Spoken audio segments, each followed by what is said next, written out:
Adam. Tetapi aku belum pernah menjumpai hati yang lebih hebat tawaduknya daripada hati Musa. Oleh kerana itu, aku telah memilihnya dan berfirman, yakni mewahyukan kepadanya. Menurut Abdullah bin Mubarak radhiyallahu ta'ala anhu, sombong terhadap orang kaya dan rendah diri terhadap orang miskin, orang fakir, sebahagian dari makna tawaduk. Abu Yazid Al-Bistami pernah ditanya, bila orang itu harus merendahkan diri, yakni tawaduk?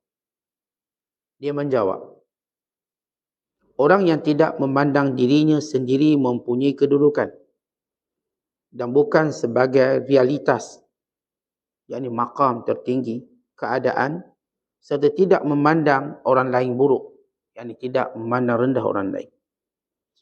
Ada ulama yang berpendapat, tawaduk adalah kenikmatan yang tidak dapat diagitasikan atau dipopularkan.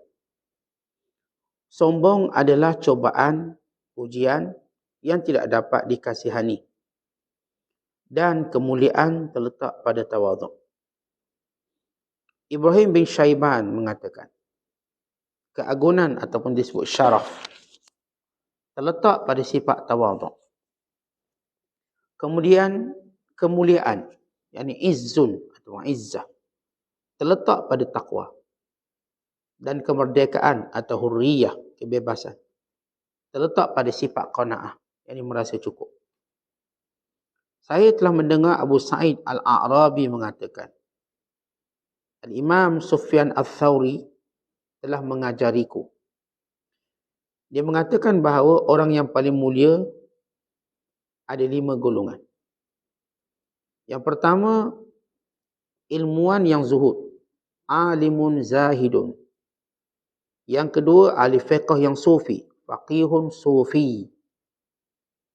Yang ketiga, orang kaya yang tawaduk, ghaniyun mutawadhi'un.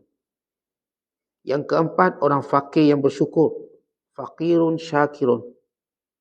Dan yang kelima ialah orang yang berpangkat atau disebut syarif, yang mengikuti sunnah, syarifun sunniyun dalam bahasa Arab. Bukannya orang kaya yang mukanya bersih. Orang kaya atau orang berpangkat syarif yang mengikut sunnah. Yani aku pada sunnah Nabi SAW. Menurut Yahya bin Mu'az, tawaduk adalah kebaikan yang dapat dikerjakan oleh setiap orang. Tetapi, bila sifat ini dikerjakan oleh orang yang kaya, tentu akan lebih baik. Sombong adalah keburukan yang dapat dikerjakan oleh setiap orang.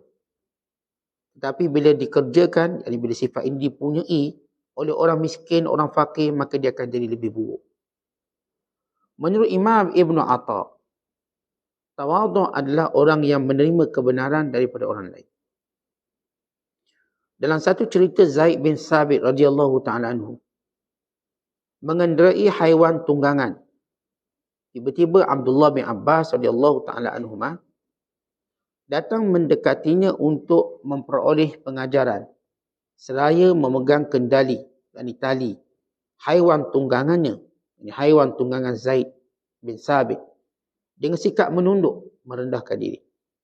Zaid merasa tidak enak, yakni tidak selesa, kemudian melarangnya.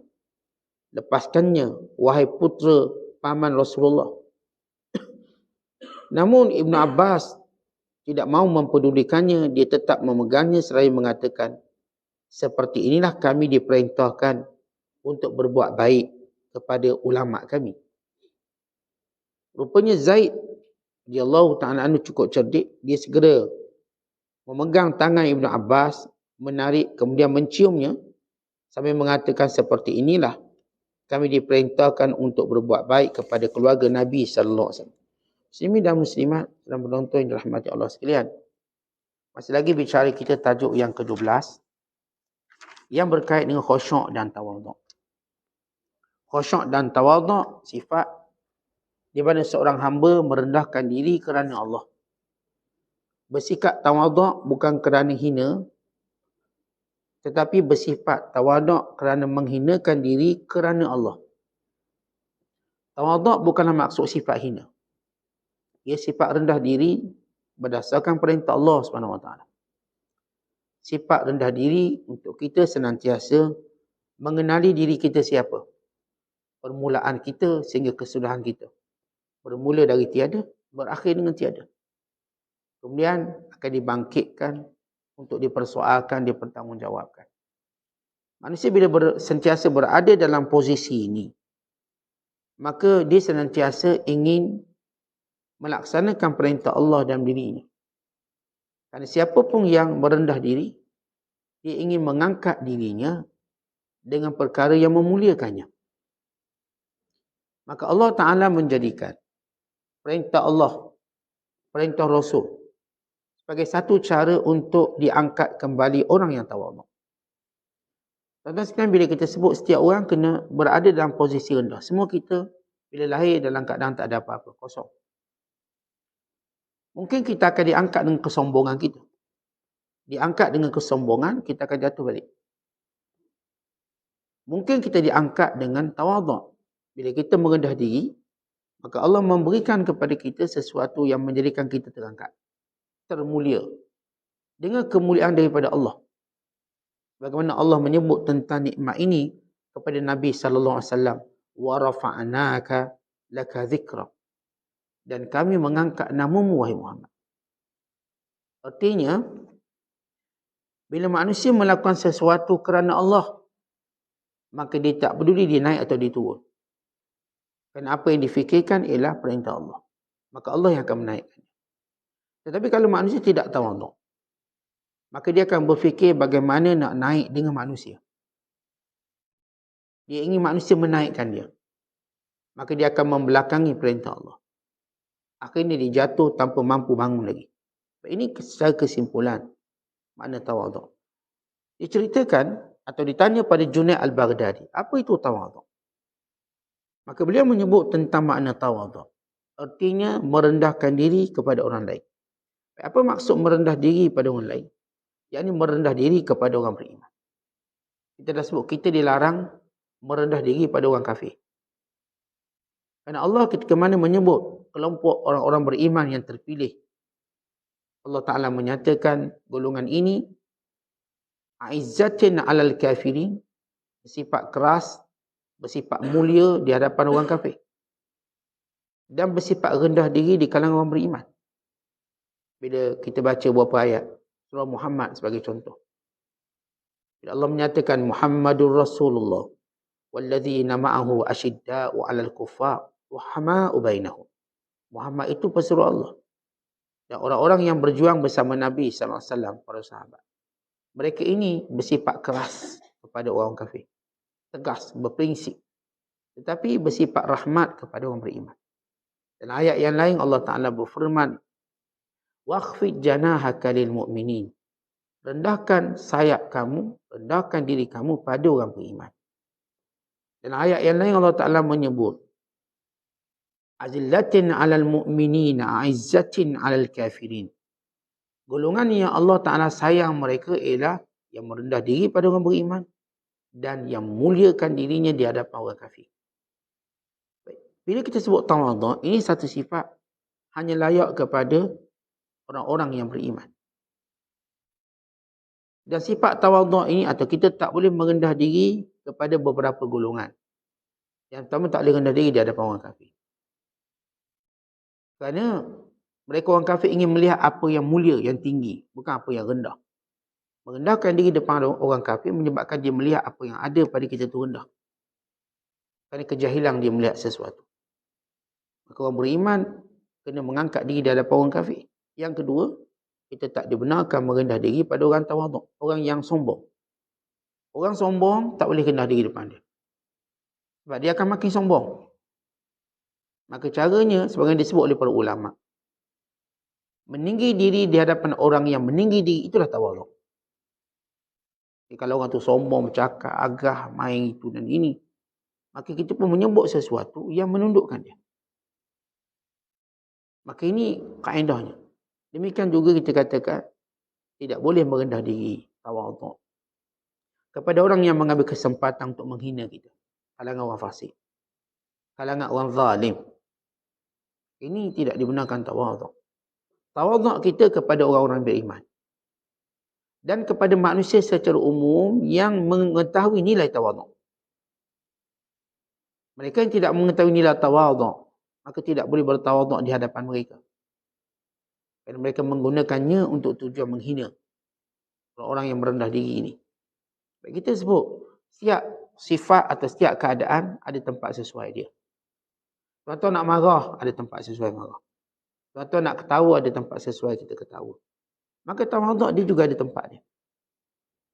Dia bukan dilempar ikut suka jatuh kat mana. Dia berada pada tempatnya. Maka bila kita bicara tentang ilmu kesufian, dan bila kita bicara tentang sifat merendahkan diri pada manusia, yang ini kepada orang beriman, dan kepada orang yang tahu nilainya. Yang pertama, orang beriman secara khusus. Kerana orang beriman ni tahu secara umumnya. Yang kedua, orang yang tahu nilai tawaduk. Kalau orang tu tahu nilai tawaduk, bagaimana yang berlaku pada Umar Al-Khattab. Ketika mana dia memasuki Baitul Maqdis, berhadapan dengan para padri yang mengetahui nilai tawaduk. Yang menyebabkan mereka mengakui bahawa kemenangan ini milik Islam. Kerana dia seorang pemimpin yang tawaduk.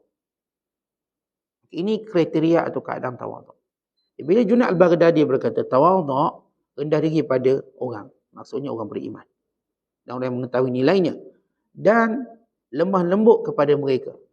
Lemah lembut ini, pertama memberi maksud perkataan pertuturan. Menggunakan perkataan paling baik.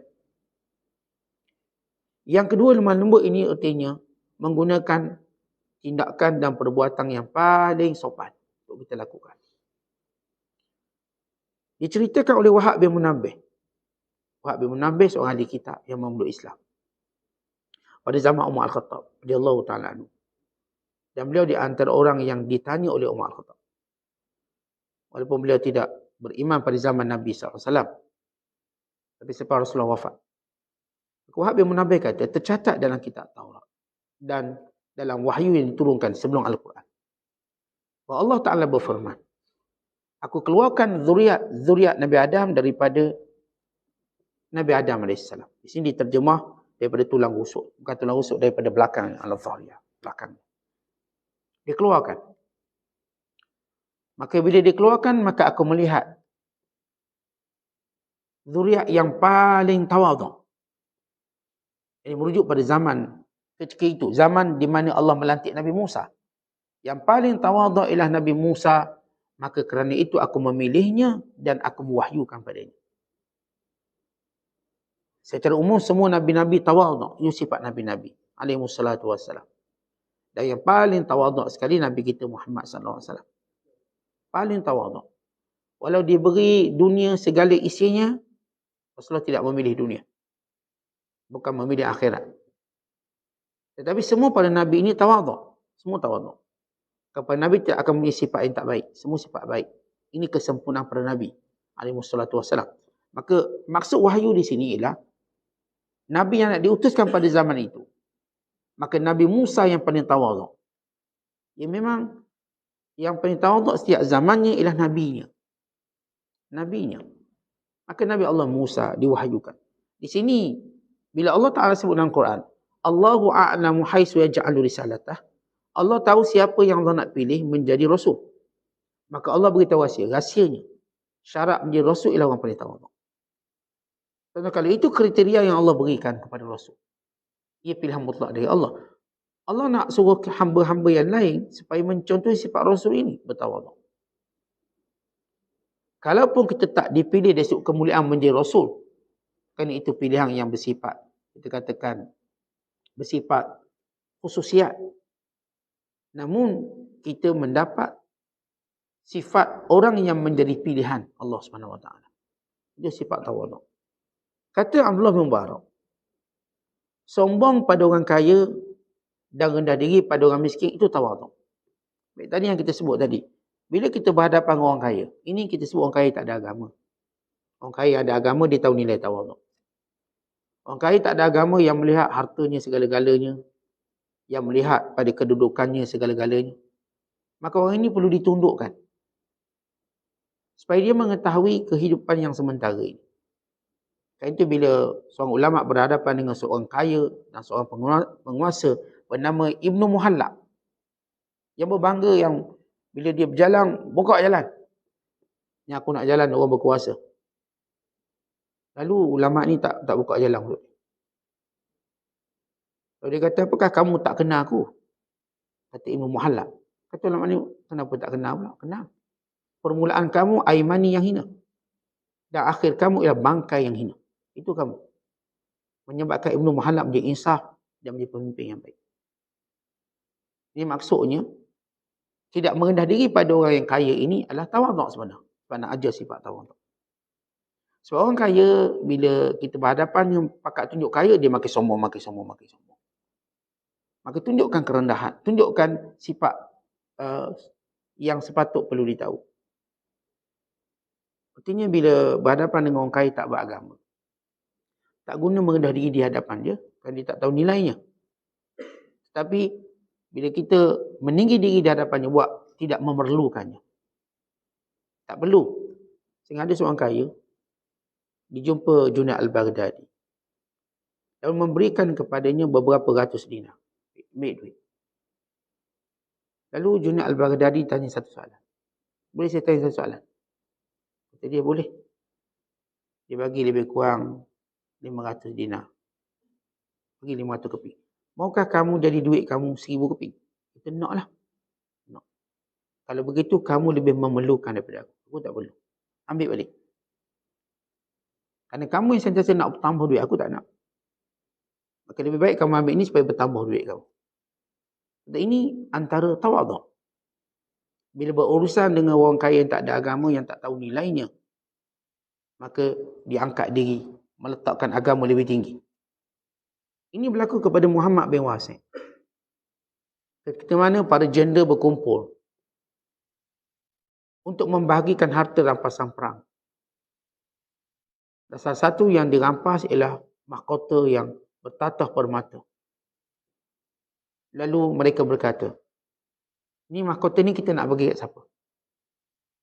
Pasti siapa pun kita bagi takkan ada yang tolak. Lalu janda ni kata akan ada seorang yang tolak. Akan ada. Kata mereka, kami tak fikir ada yang tolak. Semua akan terima. Lalu kata janda ni panggil Muhammad bin Wasi'. Radhiyallahu ta'ala anhu, seorang tabi'i. Yang meninggal tahun 123 Hijriah. Zaman dengan Hasan al-Basri, zaman dengan Muhammad bin Sirin, zaman dengan Malik bin Dinar.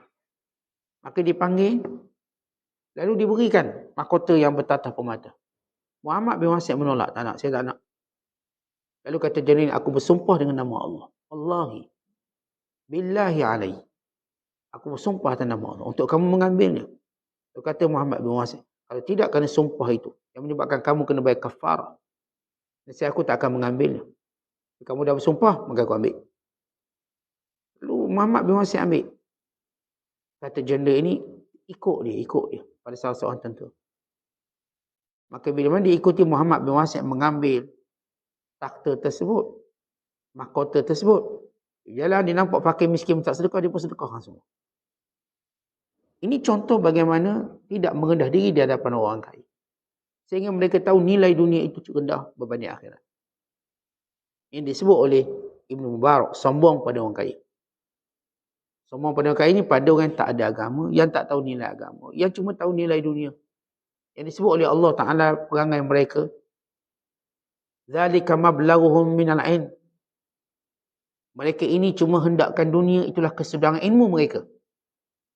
Kesudahan ilmu dunia je semata, tak ada akhirat. Maka dia ajar pada mereka, kita ada akhirat yang mulia. Kemudian bila Syekh menyebut lagi, dan rendah diri pada orang miskin. Tentu orang miskin, dia rasa dihina. Ya. Tapi bila ada orang merendah diri seperti dia, dia rasa dia akan mulia. Maksudnya, dia rasa miskin bukanlah satu kehinaan. Maka merendah diri pada orang miskin, akhlak orang tawaduk. Abu Yazid, bila ditanya, bila kita kena tawaduk? Dia kata, dalam keadaan kita tidak memandang diri kita ada apa pun kedudukan, ada apa pun, ini disebut, realitas ini maksudnya ahwal. Di dalam sufi kita ada maqam, kita ada ahwal. Bila kita sebut perkataan maqam, Kedudukan, ada kedudukan. Allah Ta'ala angkat kita pada satu kedudukan. Mulia. Ahwal, satu ikhtiar kita untuk mencapai kedudukan. Lalu kita bermujahadah. Kita puasa, kita baca Quran, kita menuntut ilmu. Sehingga kita berada pada satu kedudukan. Maqam ni Allah letak kita tempat tu. Allah muliakan kita.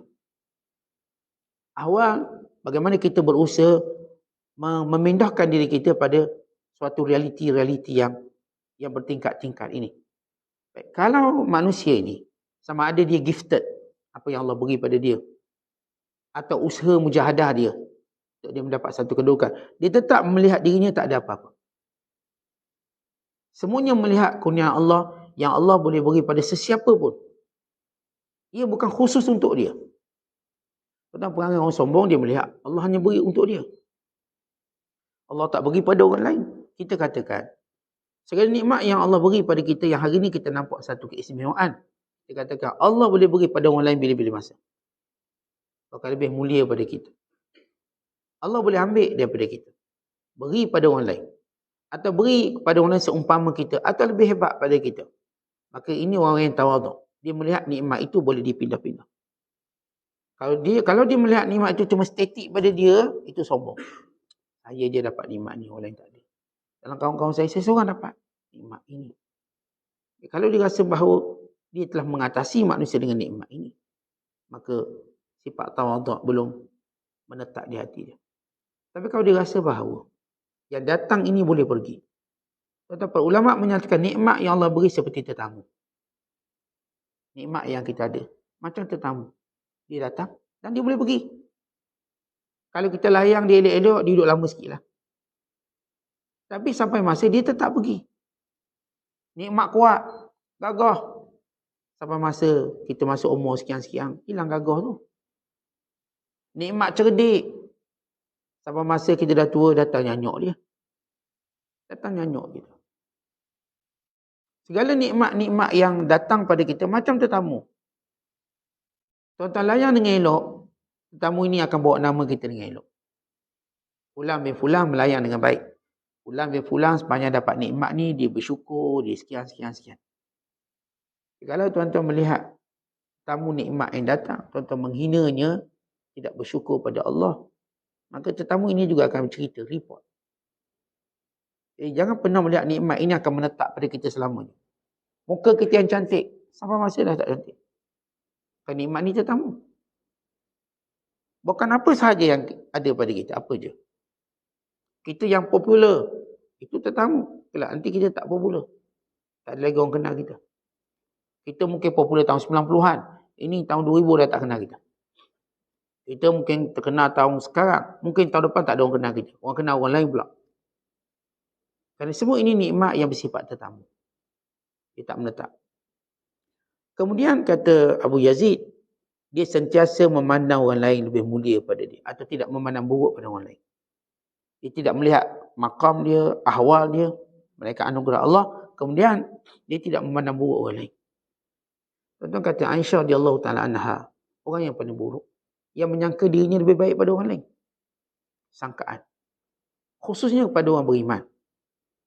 Orang beriman. Kita dah dapat orang kafir, kita akan kata kita lebih baik pada dia. Dia sebut anugerah Allah, iman. Kita tak boleh kata orang kafir itu lebih baik pada kita. Maka ini merosakkan akidah.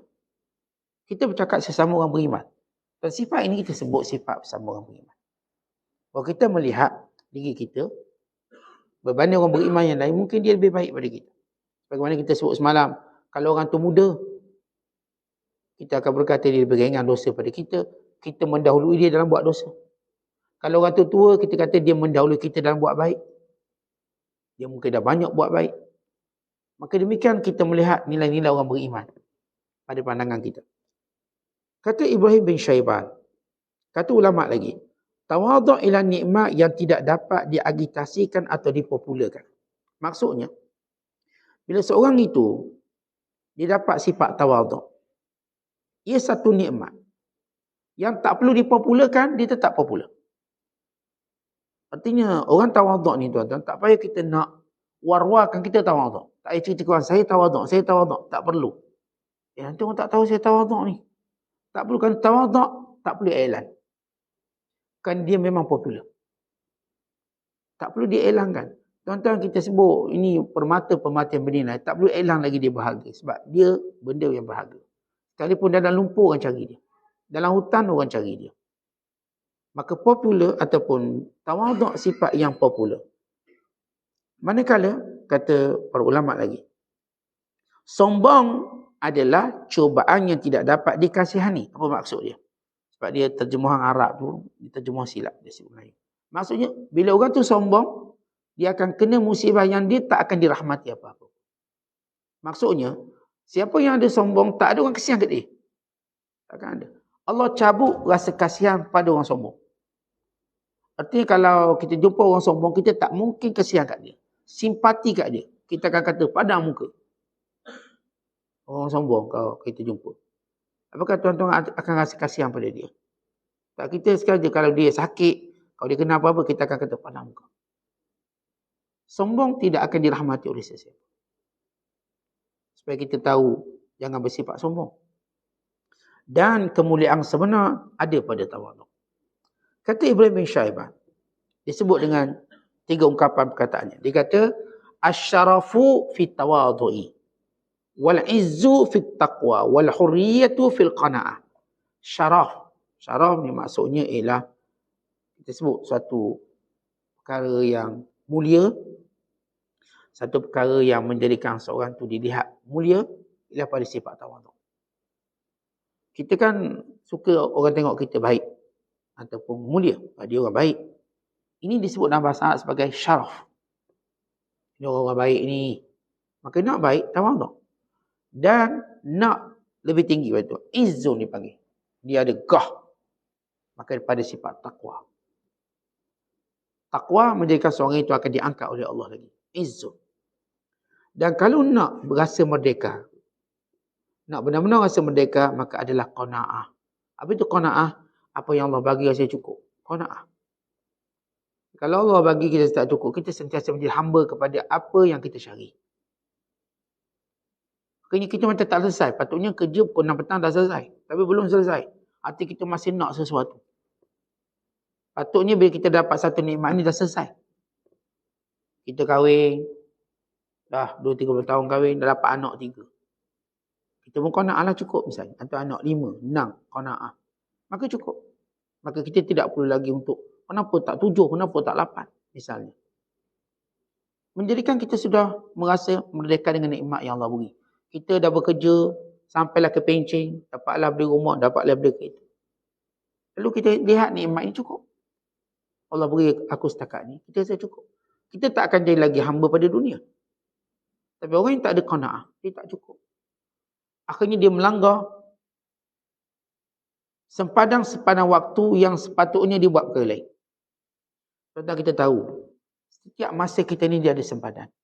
Tuan-tuan tak boleh melepasinya. Allah hadirkan rasa penat, rasa mengantuk. Umur tua sebagai satu garis sempadan. Tuan-tuan, bila kita ngantuk, sempadannya kena berhenti. Tuan-tuan kalau teruskan juga habis. Bila kita penat, sempadannya kena berhenti. Kalau kita kerjakan terus, dalam keadaan kita penat, habis, rosaknya lagi teruk. Kalau orang tu misalnya dia jadi doktor. Doktor dah penat dah. Sakit datang lagi, dia mungkin salah bagi ubat. Mungkin. Ni tukang urut. Tengok sampai dia penat. Walaupun orang kata ni tukang urut hebat, dia ada penat dah. Kita pun urut dengan dia, akhirnya urat kita lagi bersimpul dia buat. Sebab dia dah penat. Sempadan. Umur-umur kita ni, tuan-tuan ada sempadan. Macam mana sempadan main? Macam mana sempadan taklif? Allah jadikan kita lagi belum balik, mainlah nak main. Kita belum balik. Budak ni ikut suka dia nak main apa. Tapi bila kita mula masuk usia balik, mukallaf, kita mula wajib belajar sesuatu yang menjadi fardu ain. Mula belajar dan mula melaksanakan fardu ain kita. Dan menyempurnakan fardu kifayah. Kita terus belajar sampai satu tahap kita mula kahwin. Maka kita mula berurusan dengan urusan dunia, sebahagian dunia kita. Kita ada isteri, kita ada anak-anak. Dan anak ini mula membesar. Dan umur kita makin tua, kita berada pada garisan sempadan akhirat yang sebenar. Dan benar berada pada garisannya. Tetapi bukan maksud Sebelum tu tak buat akhirat. Buat. Maknanya saya cerita tentang bagaimana fitrah manusia perlu bergerak.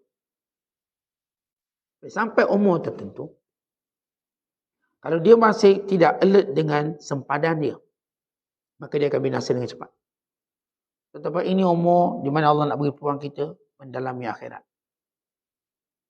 Untuk kita mencari bekal akhirat. Lalu kita langgar sempadan. Tetap kita nak pergi kerja, tetap sekian-sekian. Maka kita akan rosak. Kita akan binasa. Sebab itu perlu ada qanaah.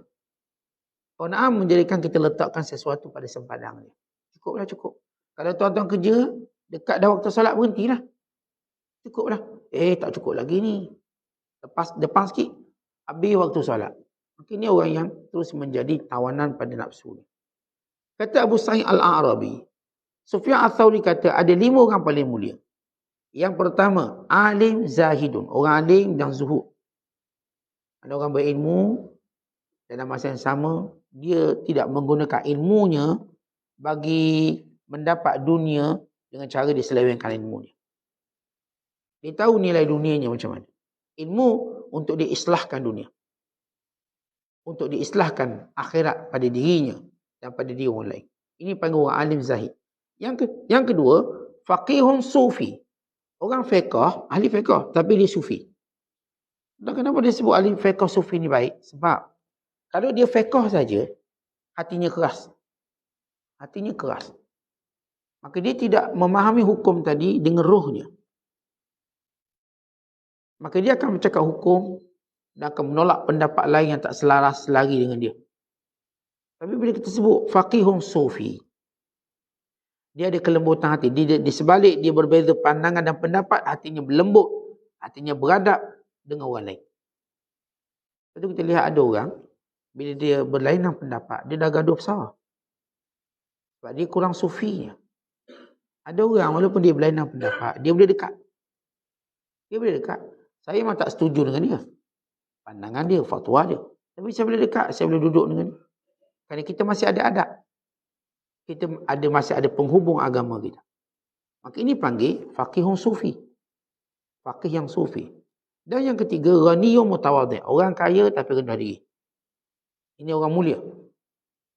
Tapi Ustaz ni orang faqih, dia tak tahu tak. Setelah itu dia dah masuk dalam package dia. Orang alim pun dah masuk package dia. Tapi bila pergi pada orang kaya yang dekat dengan dia ialah sombong. Bila kita lebih pada orang lain, maka tiba-tiba datang tawadhu', mengindahkan kekayaan kita. Maka ini disebut ghaniyun mutawadhi', orang kaya yang tawadhu'. Kemudian yang keempat, fakir. Orang fakir dia akan rasa hina. Dia tak akan ada ruang bersyukur. Tapi kalau dia menjadi fakirun syakirun, dia jadi mulia. Sebab walaupun dia fakir, maksudnya dari sudut keperluan duniawinya, dia patut bersyukur pada Allah. Kerana sebenarnya kekurangan tadi bukanlah kekurangan yang sebenar. Dia masih ada iman. Dia masih boleh hidup. Dia masih boleh makan. Dia cuma diuji sedikit untuk satu tempoh. Dan last sekali ialah syarifun sunni. Orang mulia tapi berpegang kepada sunnah. Tetapi biasa orang mulia secara nasab, keturunan, kerabat, diraja dan sebagainya, syarif. Mereka akan ikut dia, ikut diri dia, nafsu dia. Dia orang syarif, orang-orang yang, saya katakan kalau disebut syarif ni, syarif kat Amerika tu panggil syarif. Daripada perkataan bahasa Arab, asal syarif. Ini satu gelaran untuk orang-orang yang menjadi ketua. Orang-orang yang akan menjadi pemimpin. Syarif merujuk pada orang-orang yang punya keturunan yang baik. Ini keturunan raja ni. Ini keturunan itu, keturunan ini syarif. Orang-orang yang punya pangkat dan kedudukan ini, mudah saja dia ikut nafsu dia. Tiba-tiba dia menolak untuk ikut nafsu, untuk dia berpegang pada sunnah Nabi SAW. Maka kita nampak mulia. Kalau kita nampak kalau raja dia ikut sunnah Nabi, bukankah kita nampak dia mulia? Cara makan, cara duduk, cara bercakap. Dia orang syarif, orang mulia. Keturunan mulia. Mana-mana yang punya keturunan yang baik, kedudukan yang baik, lalu dia tak menggunakan hawa nafsunya, bukan ikut sunnah Nabi SAW, maka dia akan jadi mulia. Kata Yahya bin Mu'az, tawadhu' ini suatu benda yang semua orang boleh buat. Tetapi Kalau sekiranya orang kaya yang buat, jadi lagi hebat tawaduk. Contoh sombong ni, semua orang boleh sombong. Tapi sombong ni kalau ada pada orang miskin, lagi teruk. Lagi teruk. Maksudnya, kalau kita sebut tawaduk, semua orang boleh berlakon tawaduk. Boleh. Boleh. Awak tawaduk untuk satu slot. Untuk satu episod. Boleh. Tapi sifat tawaduk ni tuan-tuan, kalau dia dipunyai oleh orang kaya, memang cantik orang kaya. Cukup cantik. Kalau sombong pula, sombong ni semua orang ada sombong. Tapi kalau sombong itu boleh ke orang miskin, dia dah tak ada apa-apa. Miskin pula. Tapi sombong, huduhnya dia. Artinya, kita nak beritahu tentang bagaimana tawaduk sifat mulia. Sombong, sifat yang buruk. Dan kalau berada pada kedudukan itu, lagi teruk kalau sifat sombong. Ada satu kisah bagaimana Zaid bin Sabit dengan Abdullah bin Abbas. Ini kisah menarik. Dua orang ni, sahabat Rasulullah. Dua ni ialah intellectual. Dia kan sahabat di antara orang yang alim. Kalau kita baca sejarah Zaid bin Sabit, radhiyallahu ta'ala, beliau memeluk Islam pada usia 11 tahun. Ketika mana Rasulullah SAW sampai ke Madinah. Usia beliau 11 tahun. Dan keadaan ayahnya mati dalam peperangan Mu'az. Mu'az perang Aus lawan Khazraj. Mati zaman jahiliah. Jadi dia besarkan oleh ibunya. Zaid ini umur 11 tahun, dia bijak, cerdik, budak cerdik. Nabi SAW bila melihat Zaid, orang pun promo Zaid, promoting. Ya Rasulullah, ini budak ni, dia dah hafal sebanyak 17 surah. Waktu Quran masih turun, dapat hafal satu surah, satu luar biasa. Lalu Rasulullah SAW kata baca. Maka Zaid ketika mana usia 11 tahun, dia baca depan Rasulullah. Maka Rasulullah menyukai bacaannya dan mendoakan keberkatannya. Lalu Rasulullah tahu kecerdikan Zaid bin Thabit, maka baginda suruh Zaid belajar bahasa Yahudi. Pergi belajar bahasa Yahudi. Maka Zaid mengambil masa hanya 15 hari untuk menguasai semua bahasa Yahudi. Menulis, membaca. Lalu Rasulullah tengok dia ni bijak ni. Pergi belajar bahasa Suryani pula. Bahasa Suryani. Maka beliau mengambil masa 17 hari. Untuk menguasai percakapan, tulisan dan juga bacaan. Dan dia di antara sahabat yang mengetahui banyak bahasa asing. Khususnya bahasa Yahudi. Sebab Nabi SAW menyatakan kita tak boleh rasa aman dengan tipu daya Yahudi. Sebab Yahudi sampai sekarang, dia tak akan bagi orang belajar bahasa dia. Tak pernah bagi tuition bahasa Yahudi. Dia tak akan. Sebagaimana dia tak akan bagi orang masuk agama ni. Yahudi tak pernah ajak orang masuk Yahudi. Yahudi hanya ajak orang tunduk pada Yahudi. Itu sahaja. Ia berbeza dengan Islam. Islam ajak masuk Islam. Dan kita nak belajar Islam, ahlan wa sahlan. Nak belajar Islam sebab kita tak ada rahsia. Semuanya terbuka dan nyata. Semuanya terang lagi bersuruh. Yahudi banyak rahsia. Dia tak nak bagi orang tahu rahsia. Dia gunakan semua rahsia untuk menjaga Yahudi. Atau cerita Dajjal pun tak nak cerita ke orang. Yang suka cerita Dajjal ni orang Islam. Mereka tak mungkin dapat tahu daripada mulut Yahudi. Yahudi menyembunyikan. Kerana ini ialah dianggap rahsia besar. Kemunculan Dajjal. Turunnya Nabi Isa. Ini rahsia besar. Dan padri-padri dia atau disebut hakam ataupun rabai. Takkan cerita benda ni supaya itu jadi istimewa dia. Kami tahu apa yang kamu tak tahu. Kita ni orang Islam dia ajar. Apa tahu beritahu belaka. Beritahu. Dia nak dengar ke tak nak dengar, kita beritahu. Dia tidur ke tak tidur, kita beritahu. Sebab itu Islam, kena beritahu. Dia tak boleh nak sembunyi. Hari ni kita tahu, hari ni juga beritahu. Tak ada, okey, saya ada benda yang awak tak tahu. Kalau ada benda tahu, beritahu sekarang. Kita beritahu. Tapi Yahudi takkan. Yahudi jangan kata kita dengan dia. Dia sama dia pun sembunyi. Supaya nampak dia akan lebih pada orang lain. Saya ada sesuatu. Dia tahu. Maka Rasulullah suruh Zaid belajar bahasa Yahudi. Sehingga Zaid bin Sabit radhiyallahu ta'ala. Ini bukan Zaid bin Harisah. Ini Zaid bin Sabit. So, Zaid bin Harisah, sahabat di Mekah. Ini Zaid bin Sabit, sahabat di Madinah. Dalam perang Badar, beliau tidak dipilih perang Badar walaupun menangis. Sebab usia dia baru 12 tahun. Tapi menangis nak pergi perang. Dalam perang Uhud pun tak dibenarkan. Dia merayu untuk pergi perang, tak dibenarkan. Dan perang pertama beliau perang ialah perang Khandaq. Kira umur tu masa tu dah 15-16 tahun. Dia perang Badar umur 12 tahun. Mana benar. Baru dah jenang nak pergi perang. Tapi ini semangat Zaid bin Sabit. Dan dia sahabat yang menguasai dua ilmu yang utama. Pertama, Quran. Yang kedua, faraid. Dan beliau dikenali sebagai 6 orang sahabat yang boleh beri fatwa. Itu Umar Al-Khattab, sahabat yang boleh beri fatwa. Ali bin Abi Talib, Abdullah bin Mas'ud, Ubay bin Ka'ab, Abu Musa Al-Asy'ari dan Zaid bin Sabit. Ini 6 orang sahabat ahli fatwa dipanggil. Ya, sahabat-sahabat lain akan tanya fatwa dia. Kita tahu bila berlaku zaman kemurtadan, maka ramai hafiz Quran meninggal dunia. Lalu Umar Al-Khattab mencadangkan pada Abu Bakar supaya dikumpulkan Quran. Maka Abu Bakar nak fikir siapa yang layak mengetui pengumpulan Quran. Maka dia jumpa Zaid. Zaid, kamu ni orang paling bijak, paling pintar Quran. Kumpulkan Quran. Maka dikumpulkan Al-Quran. Menjadi mushaf yang dikenali sebagai mushaf mushaf ummi ataupun mushaf induk dalam bahasa Melayu. Dan disimpan di rumah Aisyah radhiyallahu ta'ala anha. Mengambil kedudukan Aisyah sebagai anak Abu Bakar Siddiq.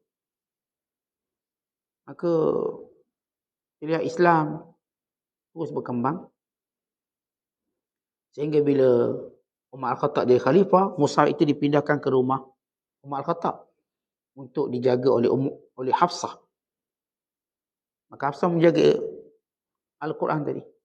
Bila datang Sayyidina Uthman, bila tersebar Islam luas, Al-Quran mula ditulis dengan sendiri menyebabkan berlaku penyelewengan tulisan. Maka Uthman mengarahkan Quran ditulis kembali untuk disebarkan ke negara Islam. Tulis banyak-banyak. Supaya semua orang menulis mengikut tulisan yang betul. Akhirnya diambil masa di rumah Hafsah. Lalu Uthman menyuruh disalin. Uthman fikir, siapa yang paling hebat Quran pada waktu itu? Mereka kata Zaid. Dan siapa yang paling Arab lidahnya? Mereka kata Sa'id. Sa'id bin Al-As. Sa'id bin Al-As ni seorang sahabat Rasulullah. Ini sahabat kecil. Artinya, ketika mana Rasulullah SAW berhijrah, umur Nabi masuk ke Madinah, umur dia baru setahun. Dan bila Rasulullah wafat, umur dia 9 tahun. Tetapi dia ni, dia baca Quran lidah dia, Arab tulis. Dia panggil Sa'id. Namanya ialah Sa'id bin Al-As radhiyallahu ta'ala anhu. Lalu kata Uthman bin Affan, "Falyumli Sa'id wal yaktub Zaid." Sa'id baca, Zaid tulis. Sa'id bin Al-As ni dia, lidahnya paling Arab sekali. Kalau dia baca, macam Rasulullah baca. Sama. Sahabat-sahabat memang baca Quran ikut Rasulullah. Tapi ni Sa'id ni Allah beri kelebihan pada dia. Bacaan dia sama macam Rasulullah. Dan diakui semua sahabat Rasulullah. Walaupun waktu mana Rasulullah meninggal umur dia 9 tahun. Dia dah belajar Quran waktu yang kecil. Sehingga dia punya lidah Arab yang tuli. Orang lain pun Arab juga. Tapi bila kita sebut ni Arab sama Arab, dia akan cari siapa yang lebih Arab. Lebih Arab lagi. Sebab nak jaga mutu Al-Quran sini. Maka Sa'id bin Al-As baca Quran, dia baca. Lalu Zaid tulis. Dua-dua ni hafiz Quran. Tulis. Untuk menjadikan Al-Quran ini benar-benar tulen atau kita katakan keindahan dan juga ketepatan yang 100%. Tanpa ada kekurangan walaupun 0.01 tak ada. Ini secara ijma' ulama. Mutawatir. Maka Quran ini pun disalin dengan beberapa nuskhah dan dibahagikan setiap negara Islam. Dan masa asal dipanggil masa induk, disimpan di rumah Hafsah kembali. Dan mushaf dipanggil masa Uthmani, disimpan oleh Uthman bin Affan. Ini dinamakan mushaf Uthman. Yang kita panggil Rasang Uthmani. Zaid ni alim besar. Maka waktu Rasulullah wafat, semua sahabat belajar dengan dia. Termasuk Abdullah bin Abbas. Beza umur Abdullah bin Abbas dengan dia sekitar 8 tahun. Beza dia. Kerana waktu Rasulullah wafat, umur Abdullah bin Abbas lebih kurang 13 tahun. Abdullah bin Abbas dilahirkan 5 tahun sebelum Rasulullah berhijrah. Bila Rasulullah berhijrah ke Madinah. Ini umur Abdullah bin Abbas ataupun umur sahabat yang mulia ini sekitar 5 tahun. Dan umur tu 11 tahun. Kini lebih kurang 6 tahun. Beza 6 tahun. Tapi Zaid ni lebih alim waktu itu. Lalu Abdullah bin Abbas pun belajar dengan Zaid. Bila Zaid ni dia keluar daripada majlis ilmu, Abdullah bin Abbas dengan cepat pegang tali kuda dia. Lalu kata Zaid bin Sabit, "Tanaha ya ibn ammi Rasul." Wahai anak kepada, disebut dengan istilah anak saudara Rasulullah. Anak pakciknya, yang namanya Rasulullah SAW. Kita tahu Abdullah bin Abbas ini sepupu Rasulullah. Sepupu. Maka disebut anak kepada bapa saudara Rasulullah merujuk pada Abbas bin Abdul Muttalib. Ya ibn ammi Rasulillah. Wahai anak saudara, anak kepada pak saudara Rasulullah. Tanaha, lepaskan tali kudaku. Lalu kata Abdullah bin Abbas, demikian kami diperintahkan melakukan pada ulama, memuliakannya. Walaupun dia keturunan Rasulullah, dia kena muliakan orang alim. Maka dia pegang tali kuda tadi untuk dia iringi kuda itu bergerak. Dia pegang tali kuda untuk bergerak sambil dia menundukkan kepala tawadhu. Demikian kami diperintahkan melakukan ini pada ulama kami. Hakadha nu'mar an naf'al bi ulama'ina. Demikian kami diperintahkan buat pada ulama kami. Lalu Zaid bin Sabit pun turun, pegang tangan dia, cium tangan dia. Demikian kami disuruh melakukan kepada ahli bait keturunan Rasulullah. Rasulullah ni sunat kita cium tangan dia sebagai satu kemuliaan dia. Manakala ulama ini dihormati dengan kemuliaan ilmunya. Dua-dua ni orang yang alim. Abdullah bin Abbas dia tak cukup dia sebagai keturunan Rasulullah. Tapi dia orang belajar, dia tahu kemuliaan itu pada ilmu. Akhirnya dia mengaji sehingga bila Zaid bin Sabit dikebumikan pada tahun 45 Hijriah. Beliau wafat. Maka orang berdoa supaya penggantinya ialah Abdullah bin Abbas. Ternyata orang alim selepas Zaid bin Sabit meninggal dunia ialah Abdullah bin Abbas. Dan dia yang kita katakan mula mengetuai madrasah atau mengetuai sistem pembelajaran fatwa pada zaman berikutnya. Sehingga dia menjadi alim sehingga beliau wafat pada usia pada tahun 68 Hijriah di Taif. Dikuburkan di Taif. Ikut pendapat yang masyhur. Maka ini cerita dua orang alim yang saling bertawaduk. Abdullah bin Abbas tawaduk pada Zaid bin Sabit dengan ilmunya. Pada Zaid bin Sabit tawaduk kerana ini keturunan Rasulullah SAW. Kerana mereka bertawaduk atas asas apa? Perintah Allah. Perintah Allah supaya memuliakan orang berilmu. Bukan kita muliakan orang berilmu sebab dia. Sebab Allah perintahkan kita. Bukan sebab dia. Sebab Allah perintah. Kita memuliakan keturunan Rasulullah bukan sebab dia. Sebab Allah yang perintahkan kita memuliakan keturunan Nabi SAW. Demikian asas tawaduk itu ialah perintah Allah Ta'ala. Maka bila kita merendahkan diri kepada orang berilmu, pada orang alim, kan itu perintah Allah. Tanpa melihat siapa dia. Kita melihat kepada ilmu yang Allah letak kat dia tempat tu. Maka kerana itu kita memuliakannya. Dan demikian juga keturunan Nabi SAW, kita muliakannya. Tak asas keturunan baginda SAW. Kan siapa yang memuliakan keturunan Rasulullah, seperti memuliakan Rasulullah. Jadi kita kena muliakan dia. Tapi bukan maksud kita dengar cakap dia kalaupun salah. Tak begitu. Mulia itu hal lain. Dalam bab mendengar cakap pula, dia berkait dengan siapa yang benar. Bab ilmu ialah kita mengambil yang benar. Bab keturunan ini secara keturunan. Artinya siapa yang keturunan. So kita muliakan secara keturunan yang baik. Bagi menghormati Nabi SAW. Macam ginilah tuan-tuan kita. Bila ni anak-anak tunggu, kita hormat anak-anak tu. Kerana dia daripada ni anak-anak tunggu ni. Kalau kita membenci anak-anak dia, seperti kita benci dia. Maka itu cara kita memuliakannya.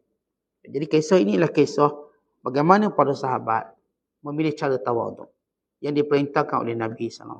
Wallahu a'lam. Assalamualaikum.